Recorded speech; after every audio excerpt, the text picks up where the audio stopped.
Hi friends, எல்லாம் எப்படி இருக்கீங்க? நல்லா இருக்கீங்களா? எதுக்காக இந்த வீடியோன்னு பார்க்குறீங்கன்னா, ஒரு சின்ன டவுட் அது உங்ககிட்ட கேட்டு கிளியர் பண்ணலான்னு தான்.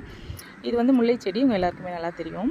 நான் ஒரு வீடியோவில் சொல்லியிருப்பேன், இந்த முல்லை செடி வந்து சாயங்காலத்துலேயே பூத்துடுது, நல்லாவே பூத்துடுது அப்படின்னு சொல்லிட்டு நான் நிறைய வீடியோ ஷார்ட்ஸில் போட்டிருப்பேன். பூத்த பூக்களை வச்சு தான் நான் போட்டிருப்பேன்.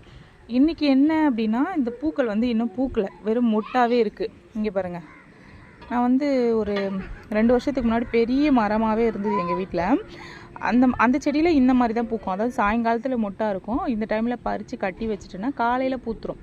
நேற்று வரைக்குமே இந்த பூக்கள் வந்து பூத்து இருந்தது. நேற்று 6 மணிக்கு நான் பறிக்கும் போதெல்லாம் பூ வந்து நல்லா பூத்து இருந்து நான் கட்டி வச்சுக்கிட்டேன். இன்றைக்கி பார்க்குறேன், திடீர்னு இந்த மாதிரி மொட்டாகவே இருக்குது. இப்போ டைம் வந்து 6:30 மணி ஆகுது. ஆனால் பூக்கள் வந்து இன்னுமே பூக்கலை. இது நைட்டு தான் பூக்கும் போல். எதுக்காக இந்த மாற்றம் அப்படின்னு எனக்கு புரியல. என்னென்னா, நான் இவ்வளோ நாள் வந்து காலையில் தான் தண்ணி விடுவேன் செடிங்களுக்கு. நேற்று மட்டும் சாயங்காலத்தில் தண்ணி விட்டேன். ரொம்ப செடி வாட்டமாக இருந்ததுனால நேற்று சாயங்காலமாக தண்ணி விட்டேன். ஒருவேளை அதனால இந்த மாதிரி மாற்றம் வந்திருக்குமோன்னு எனக்கு ஒரு யோசனை. இது கரெக்டாக தப்பான்னு எனக்கு தெரியல. தெரிஞ்சவங்க கரெக்டாக இருந்தால் கமெண்ட் பண்ணுங்கள். பிடிச்சா லைக் அண்ட் ஷேர், சப்ஸ்கிரைப் பண்ணிட்டு போங்க. பாய்.